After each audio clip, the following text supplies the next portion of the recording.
বাংলাদেশ ও ভারতের মধ্যে বিদ্যমান চরম কূটনৈতিক উত্তেজনার মাঝেও আসন্ন সাধারণ নির্বাচন সম্পর্কের পুনর্গঠনে একটি নতুন সমঝোতার পথ খুলে দিতে পারে বলে মনে করছেন দক্ষিণ এশিয়া বিষয়ক বিশ্লেষক মাইকেল কুগেলম্যান। অনলাইন ফরেন পলিসিতে প্রকাশিত এক নিবন্ধনে আটলান্টিক কাউন্সিলের এই সিনিয়র ফেলো উল্লেখ করেছেন, দীর্ঘদিনের তিক্ততা ঝেড়ে ফেলে ভারত এখন বিএনপি নেতৃত্বাধীন সম্ভাব্য সরকারের প্রতি ইতিবাচক বার্তা দিচ্ছে।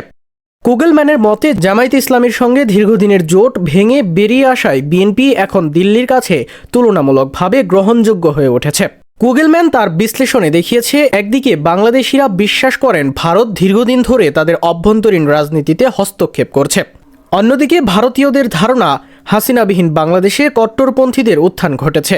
শেখ হাসিনাকে আশ্রয় দেওয়া এবং তাকে হস্তান্তরে অস্বীকৃতি জানানো ঢাকার অবস্থানকে আরও কঠোর করেছে।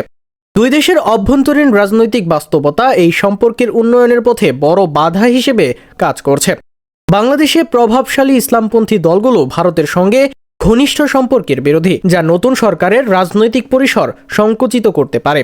কুগেলম্যান মনে করেন, আগামী 12ই ফেব্রুয়ারির নির্বাচন দুই দেশের জন্য সম্পর্কের বরফ গলানোর এক বড় সুযোগ। তবে এই পথ তখনই সুগম হবে যখন উভয় পক্ষ রাজনৈতিক ঝুঁকি নিয়ে আপোষ করতে সম্মত হবে।